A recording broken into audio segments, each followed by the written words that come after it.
कि इसने कल है ना दारू पी के अपने दोस्तों के साथ मारपीट की है मेरे साथ। ठीक है, आ रहे शाम को हम लोग। पति ससुराल वाले मुझे मार देंगे, इनको पैसे दे दो, आप पापा से बोल दो मैं वापस आना चाहती हूँ। ये कहना था एक 26 साल की लड़की का, जिसने 15 दिसंबर को दोपहर करीब 1:30 बजे के आसपास अपने कज़न को फ़ोन करा और अपने भाई से बोला कि परिवार वालों से बोल दो मुझे यहाँ से ले जाएं, ये लोग मुझे मार डालेंगे। वो लड़की बताती है किस तरीके से उसका पति और ससुराल वाले टॉर्चर कर रहे हैं, उसके साथ किस तरह मारपीट कर रहे हैं। ये सारी बातें वो अपने भाई को बताती है, मगर शाम होते होते खबर सामने आती है कि उस लड़की की मौत हो चुकी है। मगर इस लड़की ने जुलाई के महीने में एक कदम उठाया था। वो कदम उस टाइम पे उसको नहीं पता था कि वो अपनी मौत की तरफ बढ़ा रही है। दरअसल हर्षिता तंवर, जिसकी उम्र 26 साल है, जुलाई के महीने में घर से बिना बताए कहीं चली जाती है। परिवार वाले तलाशते हैं, पुलिस में रिपोर्ट दर्ज कराते हैं। 1 महीने तक हर्षिता का कुछ पता नहीं चलता। फिर 1 महीने के बाद हर्षिता का फ़ोन अपने पिता के पास आता है।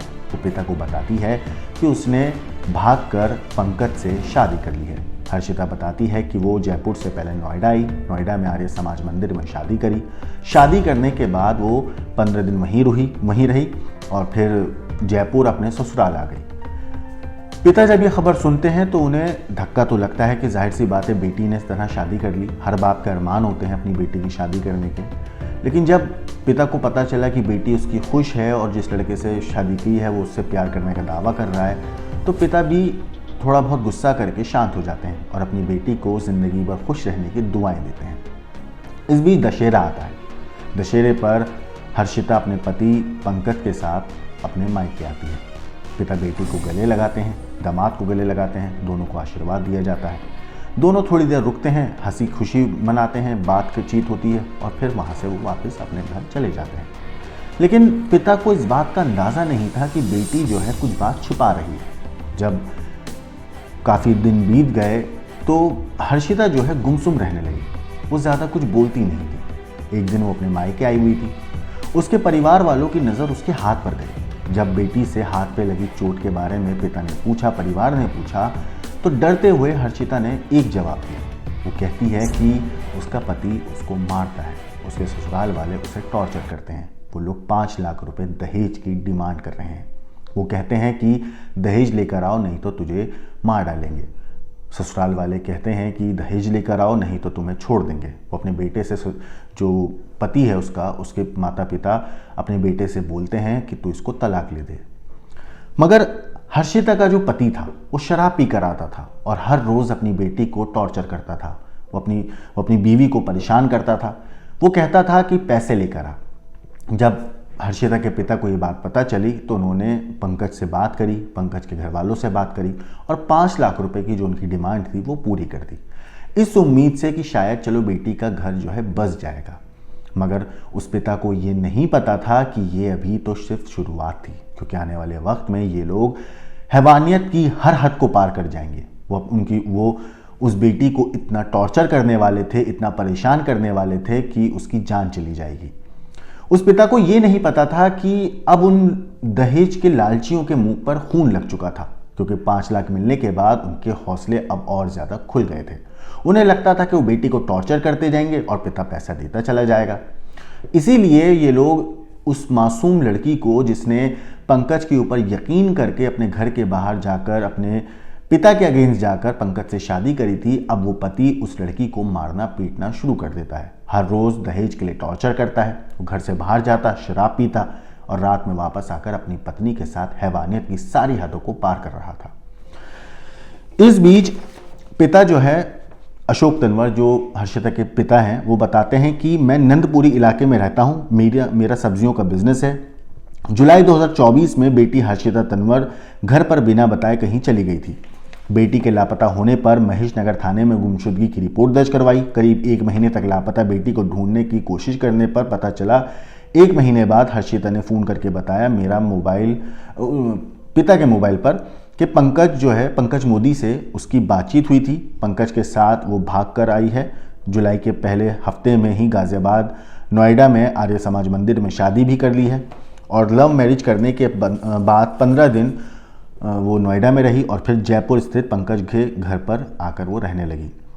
पिता अशोक तंवर ये भी बताते हैं कि हमने बेटी की इस शादी को स्वीकार कर लिया था। दशहरे के वक्त दोनों बेटी और दामाद घर आए थे।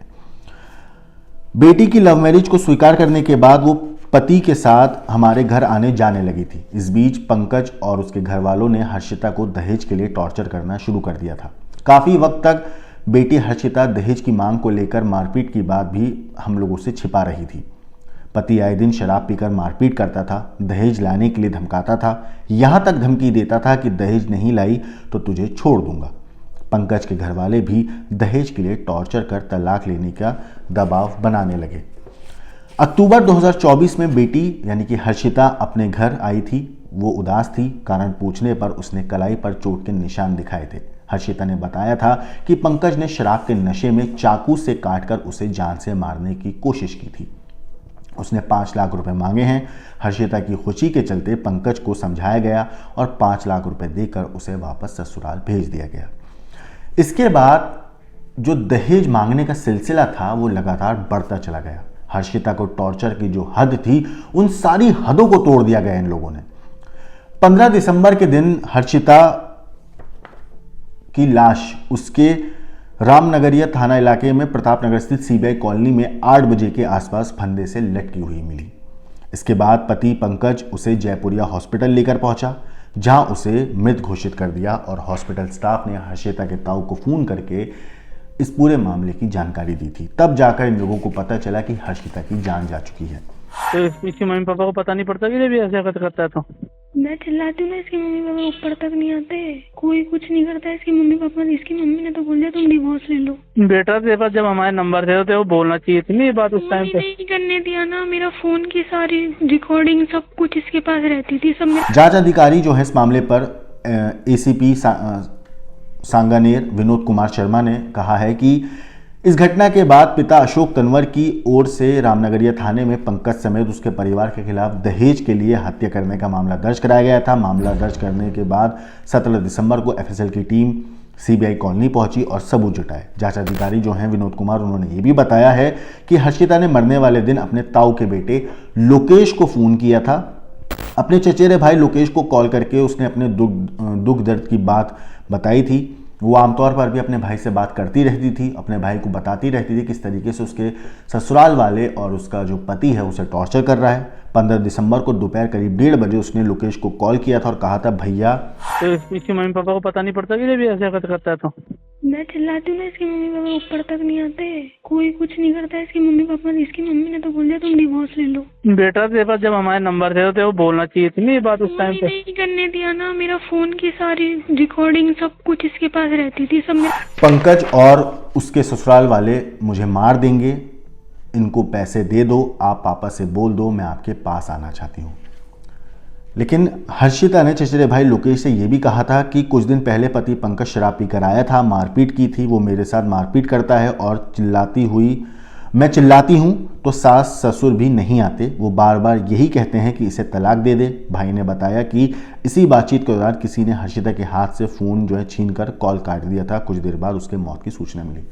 मतलब 15 दिसंबर को दोपहर 1:30 बजे के आसपास जब हर्षिता अपने कज़न भाई, अपने चचेरे भाई लोकेश से फ़ोन पर बात कर रही थी, जब अपने भाई को अपने साथ होने वाली हैवानियत की बातें बता रही थी, उसको किस तरीके से टॉर्चर किया जा रहा है, कितना उसे मारा पीटा जा रहा है, कैसे उसकी ज़िंदगी को नर्क बना दिया था इन लोगों ने, जब वो सारी बातें अपने भाई को बता रही थी एक बहन, तब किसी ने उसकी बात सुन ली थी और उसके हाथ से फ़ोन छीन कर कॉल काट दिया था।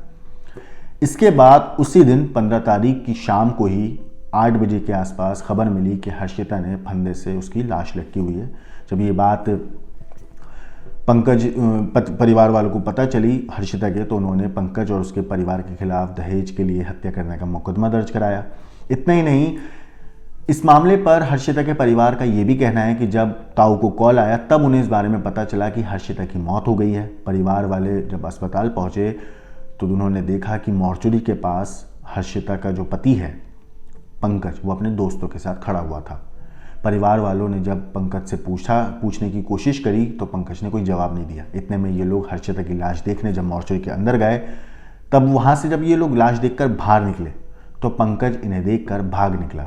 इन लोगों ने पंकज का पीछा किया, पंकज को रोका, पंकज को पकड़ा। पंकज से पूछा कि आखिर ये सब हुआ कैसे, तो पंकज ने कहा कि मुझसे गलती हो गई। ये कहकर वो अपने आप को छुड़ाकर वहाँ से भाग निकला। इसके बाद परिवार वालों ने थाने में रिपोर्ट दर्ज कराई कि हत्या हुई है हर्षिता की दहेज के लिए।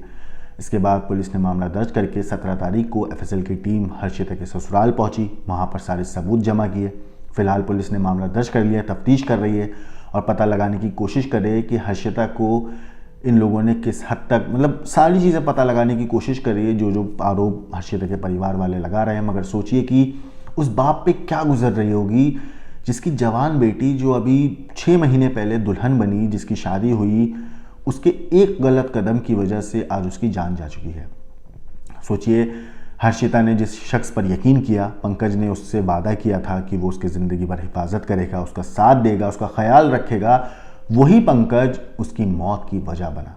वही शख्स जिसने वादा किया था कि अच्छे बुरे वक्त में, दुख में, परेशानी में उसकी हिफाजत करेगा, उसका इज्जत का ख्याल रखेगा, उसकी आबरू की हिफाजत करेगा, वही शख्स उसको 6 महीने से हर रोज़ दहेज के लिए टॉर्चर कर रहा था और उस हद तक टॉर्चर कर रहा था कि आज वो लड़की इस दुनिया में नहीं है।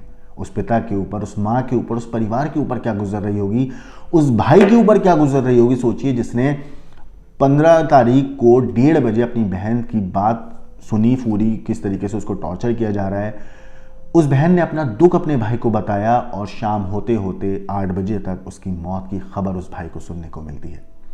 फिलहाल ये सारे लोग पुलिस की गिरफ्त में हैं। पुलिस मामले में तफ्तीश कर रही है, पता लगाने की कोशिश कर रही है, सारी चीज़ें हर एंगल से जांच कर रही है, सारे सबूत जमा कर रही है ताकि इन लोगों को सख्त से सख्त सजा मिल सके। इस पूरी कहानी के ऊपर आपकी जो भी राय है, आपको जो भी कहना है, हमें कमेंट करके ज़रूर बताइएगा, क्योंकि कुछ खबरें ऐसी होती हैं, कुछ कहानी ऐसी आती हैं जिसे सुनने के बाद अपने आप में दिल में जो है ना एक डर महसूस होता है, एक दुख होता है कि हमारे समाज में आज भी ऐसे लोग मौजूद हैं जो लड़कियों के साथ इतनी बेरहमी से और दहेज के लालच में आकर लड़कियों को इतना बेकदरी कर शैतानों की तरह उनको मारपीट करते हैं, उनके साथ उनको टॉर्चर करते हैं।